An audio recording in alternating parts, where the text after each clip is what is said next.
Hello students, let's continue Hindi quick revision series. तो हिंदी की quick revision series में हम लोग लास्ट वीडियो में यहाँ तक कर चुके थे क्वेश्चन। ओनली एमसीक्यूज़ ही करवा रही हूँ, टॉपिक वाइज कराने का अभी आपको पता टाइम बहुत शॉर्ट है, इसलिए ओनली एमसीक्यू ही हम लोग रिवाइज करेंगे। आज का हमारा टॉपिक है इसमें संधि। तो देखिए, अधय प्लस गति। तो अधय जब ऐसे विसर्ग दिए जाते हैं तो उसका जब एक शब्द बनाते हैं, उसकी जब संधि करते हैं, जोड़ते हैं, तो क्या लग जाता है? ओ की मात्रा लग जाती है। अधय प्लस गति, तो ये बन जाएगा अधोगति। अब इसमें विसर्ग है तो ऑब्वियस बात है, कौन सी संधि है ये? विसर्ग संधि का उदाहरण है।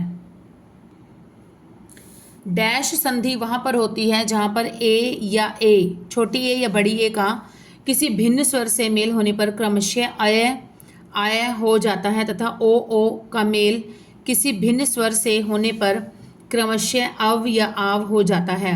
तो देखिए, कौन सी संधि होती है ऐसी जगह पर होती है अयादी संधि। ऐसे कौन सी संधि होती है? अयादी संधि। दो समीप वर्णों के मेल से होने वाले परिवर्तन को क्या कहते हैं? संधि कहते हैं। समीप मतलब जो पास के जो वर्ण होते हैं उन दोनों को जब जोड़कर एक नया शब्द बनाया जाता है उसे क्या कहते हैं? संधि कहते हैं परिवर्तन को। मन है प्लस विज्ञान, अभी मैंने आपको बताया था मन है, जब ऐसे विसर्ग बिंदु दिए जाते हैं तो इनको जब जोड़ा जाता है तो क्या बन जाता है? ओ की मात्रा बन जाती है, तो ये बन जाएगा मनोविज्ञान। तो कौन सी संधि हुई? क्लियर ही हो रही है, तो हमें विसर्ग संधि है। स्वर से स्वर का मेल होने पर जो परिवर्तन होता है उसे कहते हैं स्वर संधि। भाव प्लस अर्थ, तो क्या बन जाएगा? भावार्थ। कौन सी संधि हो जाएगी इसमें? भावार्थ में बड़े आ की मात्रा लग जाएगी, तो ये हो जाएगी दीर्घ संधि। बड़े मतलब आ की मात्रा लग जाएगी, तो ये होती है दीर्घ संधि। सूर्योदय में संधि विच्छेद क्या है? सूर्योदय में संधि विच्छेद बनेगा सूर्य प्लस उदय। ए प्लस उ जब मिलते हैं तो बन जाता है ओ। और कौन सी संधि होगी यहाँ पर? संधि होगी गुण संधि। कौन सी संधि होगी? गुण संधि। गुण संधि वह होती है जिसमें संधि बनाते समय अ और आ के बाद उ हो तो ओ बन जाता है। क्या बन जाता है? ओ बन जाता है ओ। और अ और आ के बाद ई या बड़ी ई, छोटी ई या बड़ी ई हो तो बन जाता है ए। और आ के बाद री हो तो बन जाता है अर। तो सूर्योदय में जैसे क्या है? सूर्य प्लस उदय। सूर्य अ के बाद है उ, तो क्या बन जाएगा? ओ, सूर्योदय बन जाएगा। नेक्स्ट है उल्लेख। उल्लेख का सही संधि विग्रह क्या होगा? उत्त प्लस लेख। उत्त प्लस लेख, उल्लेख बन जाएगा उत्त प्लस लेख। तो त और ल है तो दोनों क्या आते हैं? व्यंजन होते हैं। तो यह संधि कौन सी हो जाएगी? पहले तो व्यंजन संधि है।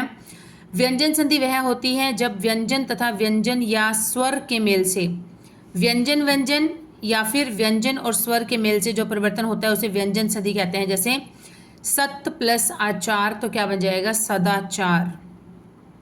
सही संधि विच्छेद बताएं। विद्यार्थी, विद्यार्थी का क्या बनेगा? विद्या प्लस अर्थी। विद्या प्लस अर्थी, तो ये आप देख सकते हैं कैसे लिखा हुआ है। विद्या प्लस में अर्थी और आ और अ मिलकर फिर से क्या बन जाएंगे? आ बन जाएंगे। रसास्वादन, रसास्वादन शब्द का संधि विच्छेद क्या है? तो इसका संधि विच्छेद होगा रस प्लस आस्वादन। रस प्लस आस्वादन। रसावदन में कौन सी संधि है? स्वर संधि है। स्वर संधि के कितने भेद होते हैं? 5 भेद होते हैं। इसमें रसास्वादन में दीर्घ स्वर संधि है। दीर्घ स्वर संधि है अ आ प्लस अ और आ दोनों मिलते हैं तो क्या बन जाता है? आ बन जाता है। छोटी ई या बड़ी ई प्लस में छोटी ई या बड़ी ई दोनों मिलके आपस में क्या बन जाता है? बड़ी ई बन जाती है। छोटा ऊ बड़ा ऊ प्लस में छोटा ऊ बड़ा ऊ मिलकर क्या बन जाएंगे? बड़ा ऊ बन जाएगा। तो संधि कौन सी कहलाती है? ये संधि है दीर्घ संधि। एक प्लस एक, एक प्लस एक, यहाँ पर अ हो गया और यहाँ पर हो गया ए। अ और ए मिलकर क्या बन जाते हैं? बड़ी ए की मात्रा बन जाएगी।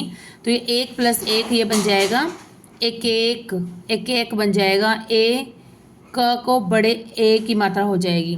नेक्स्ट है इत्यादि। इत्यादि शब्द में क्या बनेगा? इति प्लस आदि। इति प्लस आदि यह यण संधि है।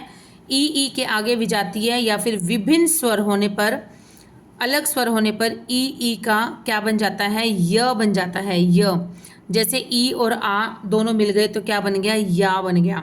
नेक्स्ट उपर्युक्त। उपर्युक्त का बनेगा ऊपरी प्लस में उक्त। ऊपरी प्लस उक्त, इसको जब ज्वाइन करेंगे, दोनों का संधि करेंगे तो शब्द बन जाएगा उपर्युक्त। और संधि कौन सी है यहाँ पर, यण संधि कहलाती है। सदाचार, ये हमने पीछे भी किया था, शब्द रिपीट हुआ है। सदाचार, सत प्लस आचार। त के बाद यदि किसी वर्ग का तीसरा चौथा वर्ग या फिर य र ल व या कोई स्वर आ जाए तो त को द में कन्वर्ट कर देते हैं, त का बन जाता है द। जैसे सत प्लस आचार बन जाएगा सदाचार। नेक्स्ट इज महा प्लस उर्मी, महा प्लस उर्मी तो क्या बन जाएगा ये, महोर्मी। महा प्लस उर्मी ये बन जाएगा महोर्मी। कैसे बनेगा देखो, आ प्लस ऊ, आ और ऊ का जब ज्वाइन करते हैं दोनों को तो इनको ज्वाइन करने पर क्या बन जाता है, ओ बन जाता है ओ। और संधि कौन सी है यहाँ पर, गुण संधि होती है। उद्घाटन, उद्घाटन का बनेगा उत्त प्लस घाटन, त के पैर में हलंत आएगा, इस चीज़ का ध्यान रखना।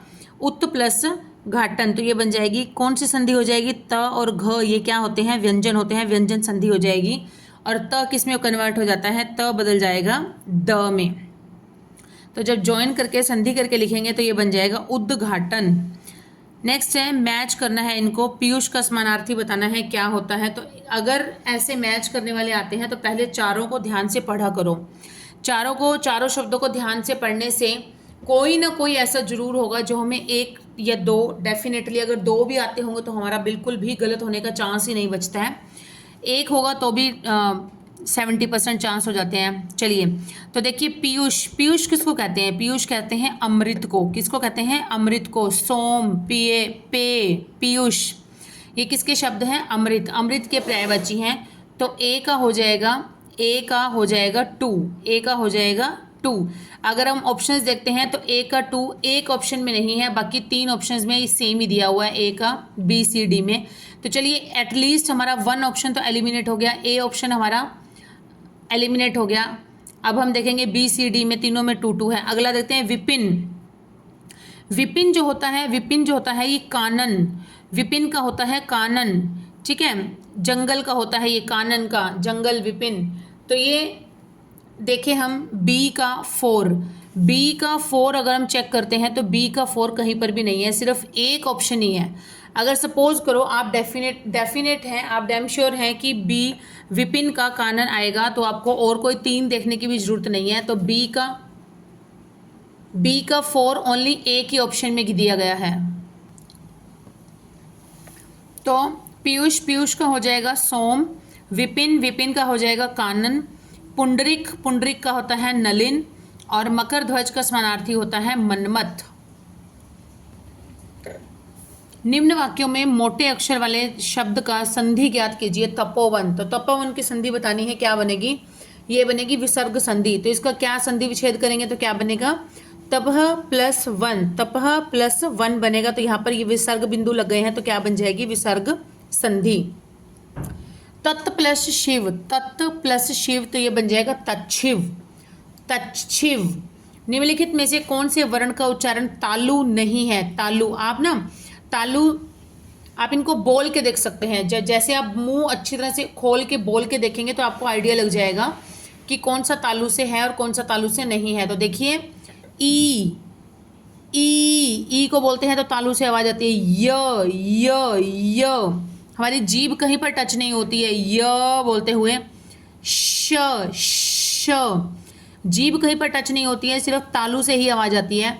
लेकिन आप द बोलेंगे तो द देखिए, द बोल के देखिए, खुद से बोल के देखेंगे पता चलेगा। तो द में हमारी जो जीभ है वो दांत पे टच होती है, इसलिए इसका स्थान क्या हो जाएगा, दंत हो जाएगा। नेक्स्ट है वाक प्लस में, वाक में अगर संधि करेंगे तो क्या बन जाएगा, वाड्मय बन जाएगा। अगर किसी वर्ग के पहले वर्ग क च ट त प का मिलन न या फिर म से हो जाता है तो इसका 5वां अक्षर लग जाता है। तो क को किस में बदल देंगे, 5वें अक्षर में अड़ होता है, क है ना ये फर्स्ट यहाँ पर लेटर, तो इसका जो 5वां होगा उसी में बदल देंगे, अड़ हो जाएगा। नेक्स्ट है वयोवृद्ध, वयोवृद्ध में संधि कौन सी है, वयोवृद्ध में संधि है, देखिए जहाँ पर ओ की मात्रा आ जाती है ना तो पहले से उसको डाउटफुल रहा करो कि ओ की मात्रा आ गई है तो ऑब्वियस है यहाँ पर कौन सी संधि हो सकती है विसर्ग संधि। जब उसको हम संधि विच्छेद करके देखेंगे तब हमें पता चलेगा। वयः प्लस वृद्ध, वयः प्लस वृद्ध, तो यहाँ पर क्या है, विसर्ग से पहले अ और बाद में भी अ अथवा तीसरा चौथा पांचवा वर्ण या य र ल व ह हो तो विसर्ग का ओ बन जाता है, जैसे वयो वृद्ध, वयो वृद्ध, इसका क्या बन जाएगा, ओ की मात्रा बन जाएगी। नेक्स्ट है यदि प्लस अपि, यदि प्लस अपि ये बन जाएगा यद्यपि। अतः अत्यावश्यक, अति प्लस आवश्यक यण संधि है ये। यण संधि की पहचान है कि संधि में आधा अक्षर आता है। अब देखिए पहचान है सिर्फ, ये इसका कोई दृढ़ नियम नहीं है इसका, ठीक है, लेकिन मोस्टली ऐसा होता है कि यण संधि जब आती है तो उसमें आधा अक्षर आता है। इति प्लस आदि, इति प्लस आदि, इसमें ई त को ई की मात्रा है, ई प्लस आ जोड़ेंगे तो क्या बन जाएगा, या बन जाएगा, तो या शब्द बन जाएगा इत्यादि। यद्यपि, यदि प्लस अपि, तो ये कौन सी संधि हो गई, यण संधि हो जाएगी। पित्रादेश, पित्रादेश में कौन सी संधि है, पित्रादेश, पितृ प्लस आदेश संधि है यण संधि। पित्रादेश, पितृ प्लस आदेश, इसमें यण संधि है। जब संधि करते समय री के साथ कोई अन्य स्वर हो तो र बन जाता है। महा प्लस उर्मी, ये हमने अभी किया था, महोर्मी। परम प्लस ईश्वर, परमेश्वर। परम प्लस ईश्वर, इसमें क्या बना है, अ प्लस ई बन गया है तो ए बन गया है, ए की मात्रा लग गई है। देखिए परमेश्वर में संधि कौन सी हुई, गुण संधि हुई। रमा प्लस ईश, तो ये बन जाएगा रमेश। रमेश में कौन सी संधि है, गुण संधि है। दो वर्णों के मेल से उत्पन्न विकार को संधि कहते हैं। रमा प्लस ईश इज इक्वल टू रमेश। मूर्धन्य, मूर्धन्य व्यंजन कौन सा है, ट, ट मूर्धन्य है। मूर्धन्य व्यंजन क्या होते हैं, ट, ठ, ड, ढ, अण। मूर्धन्य व्यंजन वे व्यंजन होते हैं जिनको बोलते समय मूर्धा मुंह के भीतर की ऊपरी छत का, अंदर की ऊपरी छत का अगला भाग प्रयोग किया जाता है। य बोला जाता है तालु से, अभी हमने ऊपर किया था तालु वाले, मैंने आपको बताए थे ई, य और श, अभी हमने पिछले क्वेश्चन में किया था, 2-4 क्वेश्चन छोड़ के। य, श, प, प बोल के देखिए, प बोलते हैं तो दोनों होठ मिल जाते हैं, प तो ओष्ठ्य हो जाएगा। ट, ट, ट है मूर्धन्य, तो हमने अभी पढ़ा ही लिया, ट, ठ, ड, ढ, ण। यश प्लस अर्थी, यश प्लस अर्थी, तो क्या बन जाएगा, यशोर्थी, क्योंकि विसर्ग दिया हुआ है तो दोनों को जोड़ेंगे तो क्या बन जाएगा, ओ बन जाएगा, यशोर्थी। नेक्स्ट है दो वर्णों के मेल से उनके रूपों में होने वाले परिवर्तन या विकार को क्या कहते हैं, संधि कहते हैं। संधि सम प्लस धी, सम प्लस धी, सम प्लस धी शब्द का अर्थ है मेल या फिर जोड़। दो वर्णों के मेल से उनके रूपों में परिवर्तन या फिर विकार को संधि कहा जाता है। मन है प्लस रथ, मनोरथ, मनोरथ में कौन सी संधि है, मनोरथ में संधि है विसर्ग संधि। कौन सी संधि है, विसर्ग संधि है मनोरथ में। संधि के नियम हैं, जैसे यदि विसर्ग के पहले अ और बाद में अ अथवा प्रत्येक वर्ग का तीसरा चौथा पांचवा वर्ण या फिर य, र, ल, व और ह हो तो क्या हो जाता है, जो विसर्ग बिंदु जो होते हैं ऐसे ऐसे डॉट डॉट वाले, इनका ओ बन जाता है, ओ। जैसे मन है प्लस योग, मनो योग।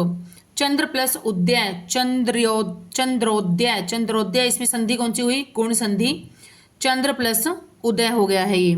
नेक्स्ट है कौन सा शब्द व्यंजन संधि से बना हुआ है, व्यंजन संधि। प्रत्येक, प्रति प्लस एक व्यंजन नहीं है। पो प्लस अन व्यंजन नहीं है। महा प्लस उर्षी ये भी नहीं है, तो ये क्या है, उद्धार। उद्धार शब्द कैसे बनता है, उद्धार बनता है उत्त प्लस हार।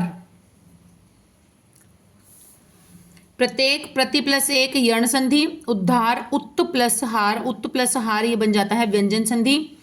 पो प्लस अन अयादि संधि, महा प्लस ऋषि गुण संधि। किस शब्द में वृद्धि संधि है, वृद्धि संधि है तो क्या बन जाएगी, सदैव, सदैव में बनेगी वृद्धि संधि। जैसे सदा प्लस एव क्या बन जाएगा, सदैव। आ प्लस ए बन जाता है बड़ी ए। यदि वृद्धि संधि होती है वहां पर जहां पर जब संधि करते समय आ के साथ ए हो और बड़ी ए बन जाता है, और जब अ और आ के साथ ओ हो तो बड़ा ओ बन जाता है, उसे वृद्धि संधि कहते हैं। जैसे एक प्लस एक अकैक, ठीक है। रस, रस क्या है देखो, रस का शाब्दिक अर्थ होता है आनंद की प्राप्ति। रस का जो एक्चुअल शाब्दिक अर्थ होता है वो क्या है? आनंद की अनुभूति होना, आनंद की प्राप्ति होना। जब हम काव्य को पढ़ते हैं या लिखते हैं तब जिस प्रकार के आनंद की प्राप्ति होती है उसे रस कहते हैं। तो कई प्रकार के रस होते हैं, तो देखिए हम एग्जाम्पल देखते हैं कौन कौन से।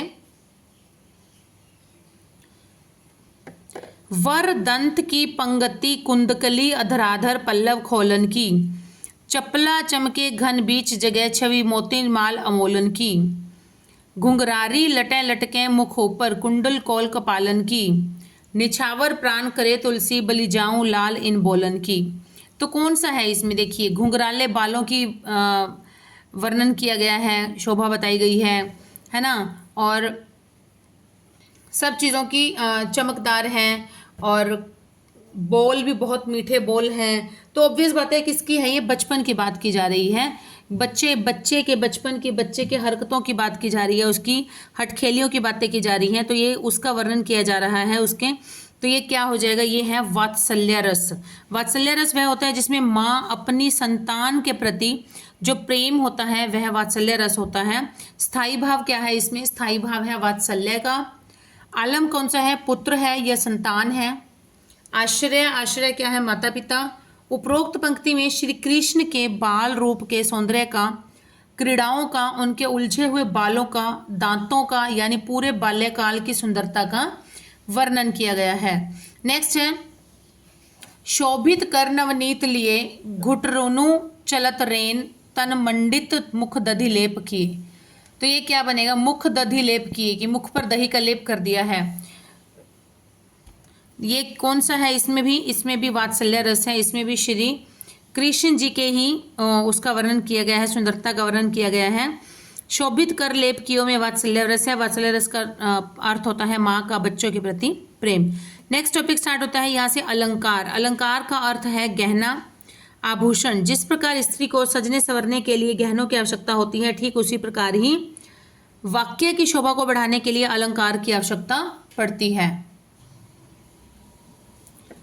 जहाँ किसी वस्तु या बात का बहुत बढ़ा चढ़ाकर वर्णन किया जाए या प्रशंसा की जाए, वहां पर कौन सा अलंकार होता है? वो होता है अतिशयोक्ति अलंकार। अतिशयोक्ति अलंकार के हैं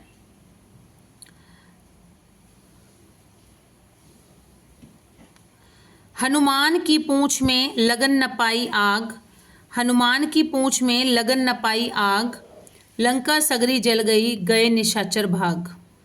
और इसका और उदाहरण है देख लो साकेत नगरी है यही, स्वर्ग से मिलने गगन में जा रही। तो ये क्या है? इसमें किसी भी बात का जो वर्णन किया गया है वो बहुत ही ज़्यादा बढ़ा चढ़ाकर किया गया है।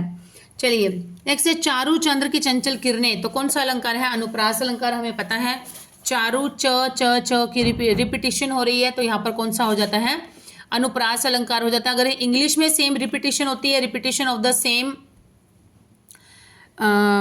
लेटर या फिर सेम वोवल या कॉन्सोनेंट, तो अगर किसी लेटर की रिपीटिशन होती है तो वहां पर कौन सा होता है? एलिट्रेशन बोलते हैं। क्या बोलते हैं? इंग्लिश में बोलते हैं एलिट्रेशन और हिंदी में होता है अनुप्रास अलंकार। आप भी बोलेंगे कि मैडम हिंदी पढ़ाते पढ़ाते बीच में इंग्लिश बोलने लगी, तो कोई बात नहीं, अगर हम रिलेट करके पढ़ते हैं तो बहुत इजीली और लॉन्ग लास्टिंग हमें याद रहता है। चलिए नेक्स्ट है काव्य का सौंदर्य बढ़ाने वाले तत्व को क्या कहते हैं? तो ये कहते हैं अलंकार कहते हैं। चरण कमल बंदो हरिराई, इसमें कौन सा अलंकार है? रूपक। चरण रूपी कमल, कमल रूपी चरण, सॉरी कमल रूपी चरण। कनक नक्ते सोगनी मादकता अधिकाए, जो खाए बोराए नर जो खाए बोराए। तो इसकी क्या बनेगी? इसमें अलंकार है यमक अलंकार। कौन सा अलंकार है? यमक। यमक अलंकार है इसमें। कैसे? कनक कनकते सोगनी मादकता अधिकाए, इसमें है यमक अलंकार। वहां होता है जहां एक ही शब्द जितनी बार भी आए उतने ही अलग अलग अर्थ दे, उससे कहते हैं यमक अलंकार। वाक्य में कनक शब्द जो है वो 2 बार प्रयुक्त हुआ है, परंतु दोनों बार ही कनक शब्द का अर्थ अलग अलग है। एक कनक होता है सोना, स्वर्ण जिसके आभूषण बनते हैं, और एक होता है कनक। कनक का अर्थ होता है धतूरा, जो कि एक भांग धतूरा, जो कि एक ड्रग्स में आता है। नेक्स्ट है पीपर पात सरिसमन डोला आए महंत बसंत चमक गई चपला चमचम। अच्छा देखो, इसमें से वही बात है कि जब कॉलम ए और बी को मैच करना होता है तो एक बार आप सारे ध्यान से पढ़ेंगे। देख लो साकेत नगरी है यही, स्वर्ग से मिलने गगन में जा रही। तो डी में क्या है, अभी मैंने बताया था फर्स्ट अलंकार का फर्स्ट क्वेश्चन था अतिशयोक्ति, इसमें क्या है अतिशयोक्ति है, तो डी का थर्ड। तो डी का थर्ड देखेंगे हम, डी का फोर्थ, वन फोर्थ थर्ड, भाई एक में ही थर्ड आ गया, वेरी गुड। बाकी तो तीनों हमारे ऑप्शंस ही एलिमिनेट हो गए, ये भी एलिमिनेट हो गया, ये भी हो गया, ये भी हो गया, एक से ही हमारा बिल्कुल सही। अगर हमें एक का भी आंसर डेफिनेटली पता होता है तो भी हम कर सकते हैं, और दो का अगर पता हो तो बिल्कुल ही हमारा राइट हो जाता है, फिर तो कोई गुंजाइश ही नहीं रहती है उसका गलत होने की, ठीक है। तो इसमें तो सेकंड की भी नीड नहीं है, लेकिन हम तो करेंगे ना। देख लो साकेत नगरी है यही, स्वर्ग से मिलने गगन में जा रही, तो इसमें है अतिशयोक्ति अलंकार, डी का थर्ड, ये बिल्कुल सही हो गया। उसके बाद है पीपर पात सरिसमन डोला। अब इसमें क्या है, पीपर पात सरिसमन डोला, इसमें है उपमा अलंकार। कौन सा अलंकार है, उपमा अलंकार है। आए महंत बसंत, इसमें है महंत रूपी बसंत, रूपक अलंकार है। चमक गई चपला चमचम, च च च च च च च, तो क्या बन गया, ये अनुप्रास अलंकार बन गया, ठीक है। ये इस तरह से सोल्व कर सकते हैं हम। सरिस शब्द के कारण क्या है, यहाँ पर उपमा अलंकार है।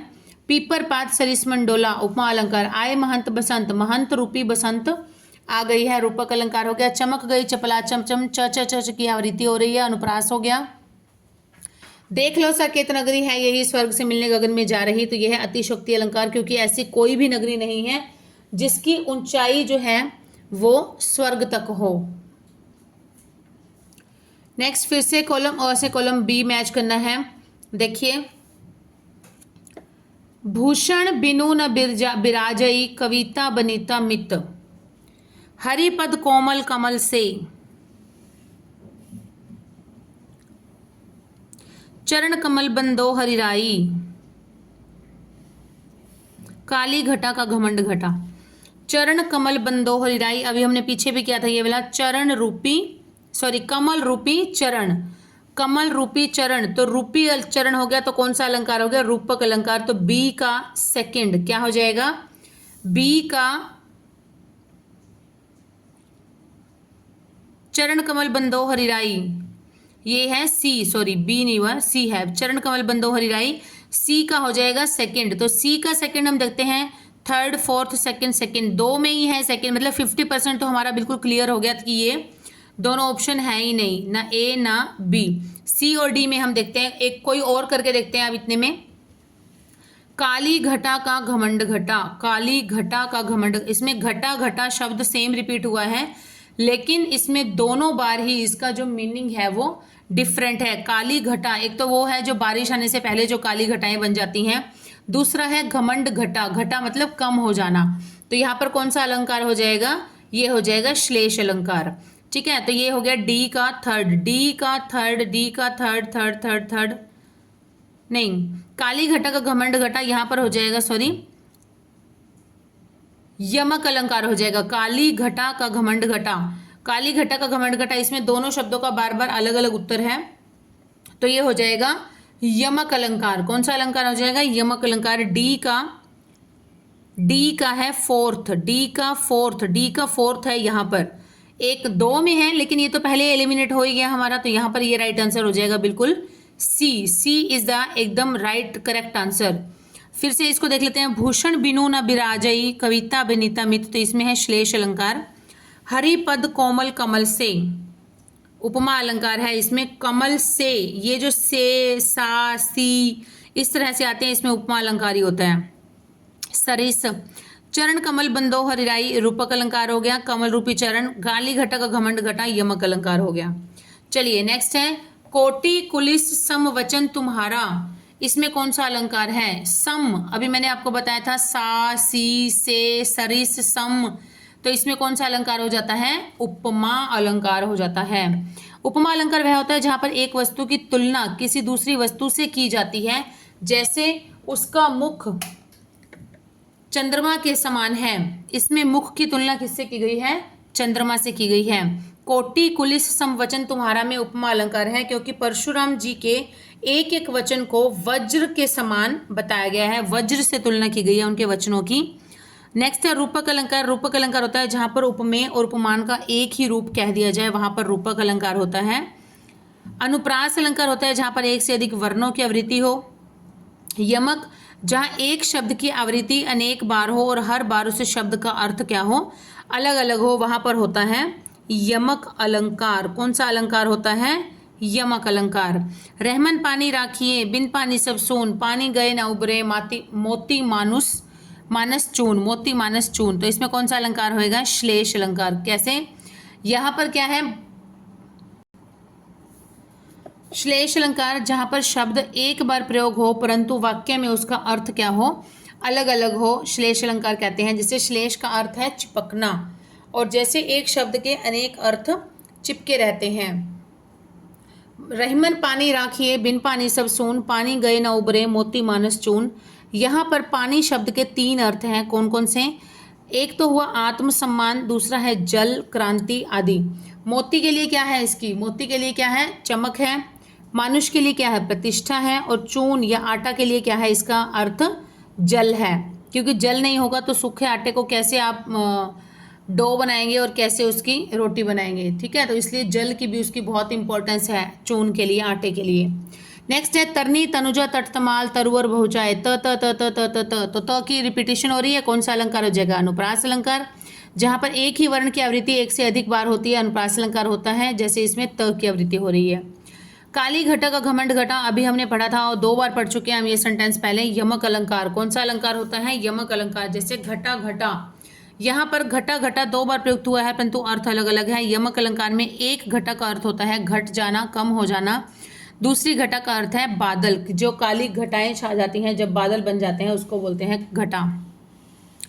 कनक कनकते सौगुनी मादकता अधिकाय, चारू चंद्र की चंचल किरणें। रूपक अलंकार बताना है। अच्छा, आपको ये बताना है अब इसमें कि इसमें से कौन सा जो उदाहरण है वो रूपक अलंकार का सही उदाहरण है। तो चलिए देखते हैं कौन सा है।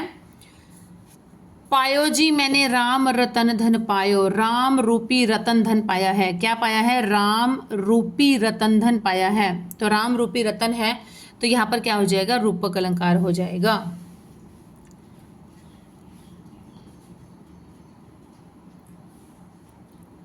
नेक्स्ट इज कनक कनकते सौगुनी मादकता अधिकाय। इसमें कौन सा अलंकार है? यमक अलंकार है। चारू चंद्र की चंचल किरणें, च च च की रिपीटेशन हो रही है, अनुप्रास अलंकार है। पायो जी मैंने राम रतन धायो, पायो ये तो क्वेश्चन ही था हमारा, इसमें रूपक अलंकार है।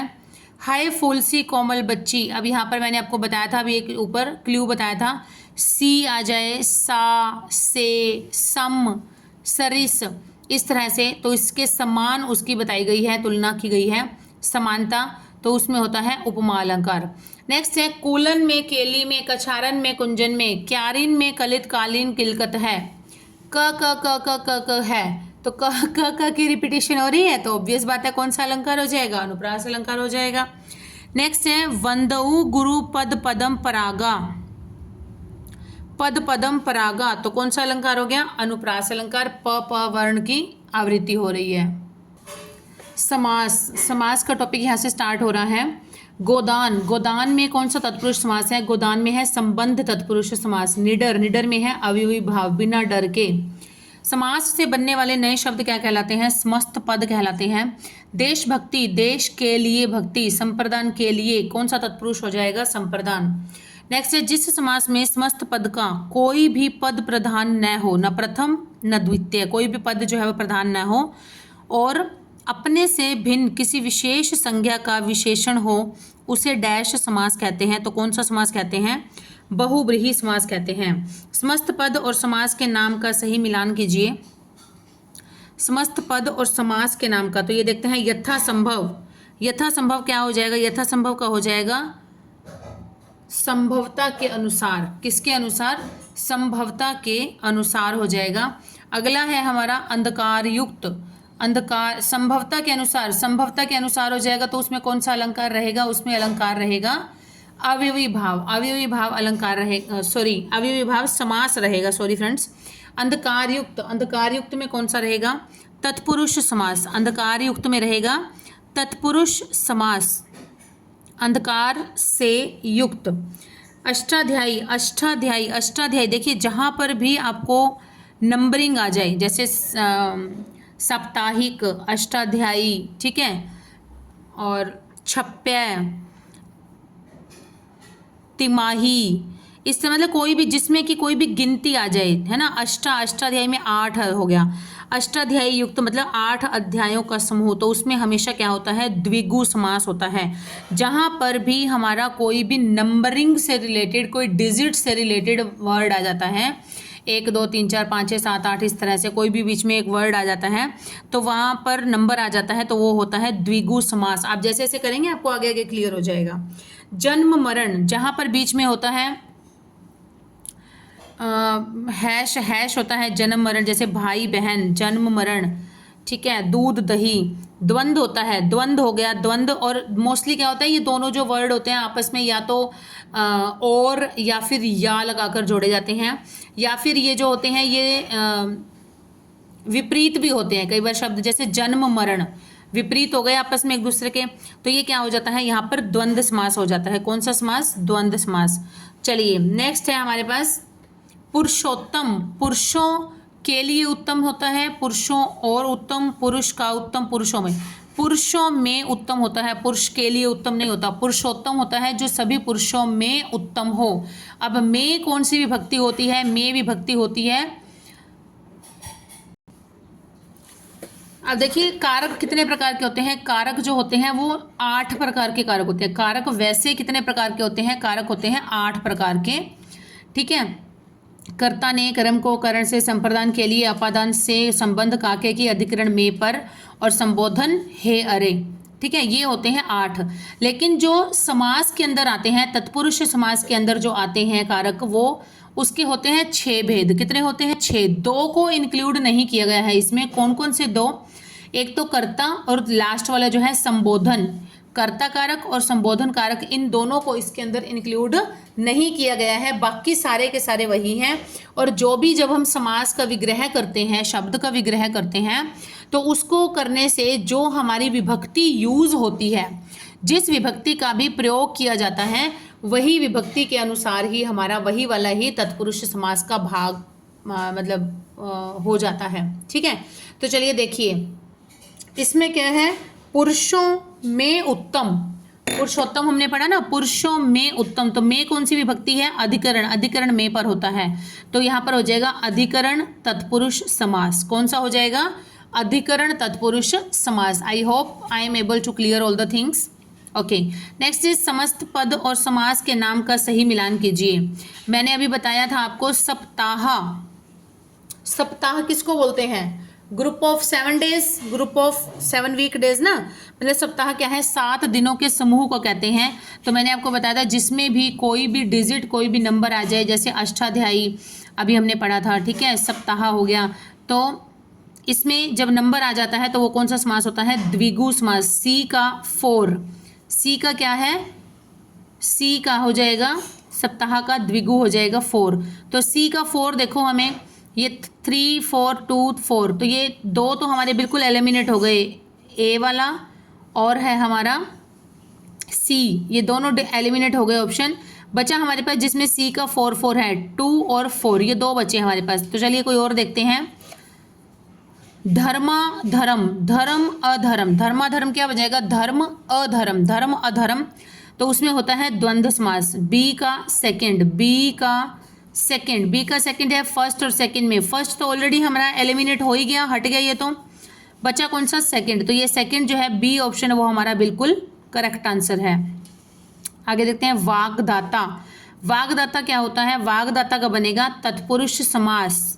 वाणी का दान, वाग्दत्ता होता है वाणी का दान, तो कौन सा हुआ इसमें? का के की आ गया, तो किसका दान, किसका हो गया? तत्पुरुष समास का उदाहरण हो गया। एक बचा कमल नयन, कमल नयन, कमल रूपी नयन, कमल रूपी नयन, तो ये इसमें हो जाएगा कर्मधारय समास। वाग्दाता, वाणी का दान तत्पुरुष समास है। धर्माधर्म, धर्माधर्म में होता है धर्म और अधर्म। द्वंद्व समास, सप्ताह 7 दिनों का समूह द्विगु समास। कमल नयन, कमल रूपी नयन, कर्मधारय समास। नेक्स्ट देखते हैं, इसमें करने हैं विपरीत, विपरीतार्थक शब्द जो है उनको मैच करना है। तो देखिए कैसे होएगा, उदार, गौरव, तिरस्कार, विपन्न। अब तिरस्कार का तो हमें क्लियरली पता चल ही रहा है, तिरस्कार का क्या हो जाएगा, पुरस्कार हो जाएगा। थर्ड का हो जाएगा बी, थर्ड का हो जाएगा बी, सी बी बी ए। तो बी और बी ये दो ही ऑप्शन हमारे पास बचे। ऊपर वाला फर्स्ट और लास्ट जो है ये दोनों एलिमिनेट हो गए बिल्कुल। ठीक है, तो हम इन दोनों में से देखते हैं, बीच के दो में से एक और अगर चेक करेंगे तो हमारा बिल्कुल ही क्लियर हो जाएगा कि कौन सा एग्जैक्टली राइट आंसर है। तो देखिए नेक्स्ट कोई और देखते हैं, विपन्न संपन्न, संपन्न विपन्न, संपन्न विपन्न। तो फोर्थ का ए, फोर्थ का ए, फोर्थ का ए की जगह है DADC, तो ए कहीं और पे है ही नहीं, कोई ऑप्शन बचता ही नहीं है। तो ये हमारा कौन सा राइट आंसर हो जाएगा, बी जो है वो बिल्कुल राइट आंसर हो जाएगा। बाकी के भी देख लेते हैं। उदार, उदार का क्या बनेगा हमारा, उदार का बन जाएगा कृपण। देखिए इनमें हम कई बार अगर डाउटफुल हो भी जाते हैं तो वर्ड देखिए, तिरस्कार पुरस्कार एक जैसे वर्ड लगते हैं, मिलते जुलते बोलने में भी। ठीक है, राइमिंग देख सकते हैं सेम सेम है। विपन्न संपन्न, विपन्न संपन्न ये भी क्या है, सेम सेम राइमिंग है। ठीक है, तो ये दो हमने अगर एग्जैक्टली हमें पता है ये बिल्कुल राइट आंसर हैं, तो फिर हमें बाकी दो पे तो ज़्यादा डाउटफुल होने की ज़रूरत नहीं है, हमारा बिल्कुल एग्जैक्ट आंसर आ जाता है इन दो अगर हमें सही डेफिनेटली आते हो तो। अब देखो अगर डी को ही हम पहले से कर लेते हैं, फोर्थ को ही विपन्न संपन्न, तो विपन्न संपन्न ए तो कहीं पर भी नहीं है, ए की जगह दिया हुआ है ये, तो बिल्कुल ही सही आंसर हो जाता हमारा। ठीक है, चलिए उदार का हो जाएगा कृपण, गौरव का हो जाएगा लाघव, विपन्न का संपन्न और तिरस्कार का हो जाएगा पुरस्कार। नेक्स्ट है छप्प्य। छप्प्य शब्द में समास कौन सा है, छप्प्य में है 6 पैरों का समूह। क्या होता है, 6 पैरों का समूह। तो 6 आ गया, जहाँ पर मैंने अभी आपको बताया था द्विगु समास होता है, जहाँ पर भी कोई नंबर आ जाता है, संख्या आ जाती है, वहाँ पर होता है द्विगु समास। भाई बहन, बीच में स्लैश आ गया, ये भाई बहन में दोनों में क्या होता है, द्वंद्व होता है, और समास भी कौन सा होता है, द्वंद्व होता है। द्वंद्व वह होता है जिस समास के समस्त पद के दोनों पद प्रधान होते हैं, विग्रह करने पर या तो एवं लगता है या फिर या और लगता है, उसे कहते हैं द्वंद्व समास। पहचान क्या होती है, दोनों के बीच में योजक चिन्ह का मुख्यतः प्रयोग होता है। भाई बहन क्या है, इस दोनों शब्द में द्वंद्व समास है। जिस समास में दूसरा पद प्रधान हो उसे कौन सा समास कहते हैं, उसे कहते हैं तत्पुरुष समास। तत्पुरुष समास की यह विशेषता है कि इसमें प्रथम पद प्रधान न होकर दूसरा पद प्रधान होता है। जैसे है चिड़ी मार, चिड़िया को मारने वाला, इस वाक्य में दूसरा पद जो है वो प्रधान है। नेक्स्ट है अवयवी भाव का उदाहरण नहीं है। देखिए ये ध्यान से देख लीजिएगा, एग्जाम में भी ऐसे ही प्रिंटिंग करते हैं वो, निम्न में से कौन सा समास अवयवी भाव का उदाहरण। हम लोग तो यहाँ सोचते हैं कि अवयवी भाव का उदाहरण है, लेकिन पूरा ना पढ़ने की हम गलती करने से ये हो जाता है उदाहरण नहीं है, उदाहरण नहीं है। तो क्या हो जाएगा, भरपेट, पेट भरकर, ये सही है। आजीवन, जीवन भर, ये भी सही है। या जीवन पर्यंत कुछ भी, प्रतिदिन, हर दिन, रोजाना, ये भी सही है। लेकिन जो शब्द है हमारे पास सेनापति, सेनापति जो है वही अवयवी भाव का उदाहरण नहीं है। सेनापति जो है ये किसका उदाहरण है, तत्पुरुष समास का। सेना का पति, सेना का पति, तो ये है अवयवी भाव का उदाहरण न होकर तत्पुरुष समास का उदाहरण है। समयानुसार, समय के अनुसार, तो कौन सा हुआ इसके अंदर, तत्पुरुष समास होगा। कौन सा युग्म सही नहीं है, नीलकमल, आजीवन, आजीवन जो है ये तो अभी हमने पढ़ा जीवन भर या जीवन पर्यंत, तो यहाँ पर कौन सा आएगा, ये आएगा जीवन पर्यंत में अवयवी भाव समास आएगा। तो बी ही पहले ही आ गया हमारे पास कि बी जो है वो गलत है। चौराहा मैंने आपको बता ही रखा है, जहाँ पर कोई भी संख्या आ जाती है वहाँ पर क्या होता है, द्विगु समास होता है। चौराहा, चार रास्ते जहाँ से निकलते हों। यथाशक्ति, शक्ति के अनुसार, तो यहाँ पर हो जाएगा अवयवी भाव समास। नीलकमल कर्मधारय है, नीला है जो कमल। और आजीवन, जीवन भर, यह गलत है क्योंकि इसमें क्या होगा, तत्पुरुष समास ना होकर ये होगा अवयवी भाव समास होगा। चौराहा, चौराहा क्या है, द्विगु समास है। कैसे, क्योंकि इसमें संख्यावाचक है, 4 रास्तों का समूह। यथाशक्ति, शक्ति के अनुसार, अवयवी भाव समास है इसमें। चलिए नेक्स्ट है अनासक्ति। अनासक्ति में कौन सा प्रसंग उपसर्ग जो है वो प्रयोग किया गया है, अनासक्ति, अन्न प्लस आ, अन्न प्लस आ प्लस में शक्ति, अन्न प्लस आ प्लस में शक्ति, तो इसमें कौन सा उपसर्ग हुआ? अन्न। कौन सा उपसर्ग हुआ? अन्न उपसर्ग हुआ। भगवान पीताम्बर आप सबका कल्याण करेगी। यहाँ पर पीताम्बर शब्द का समास विग्रह और समास का नाम क्या है? पीताम्बर, पीताम्बर शब्द का हो जाएगा पीला है अंबर जिसका, पीत है अंबर जिसका, पीत मतलब पीला, पीला है अंबर, अंबर का मतलब होता है यहाँ पर कपड़े, वस्त्र, तो ये हो जाएगा कौन सा? बहुब्रीहि समास हो जाएगा। ऐसा कौन है जिसके पीले वस्त्र धारण किए होते हैं? वो है श्री कृष्ण महाराज हैं। पीला है अंबर जिसका वह, अर्थात श्री कृष्ण में बहुब्रीहि समास है।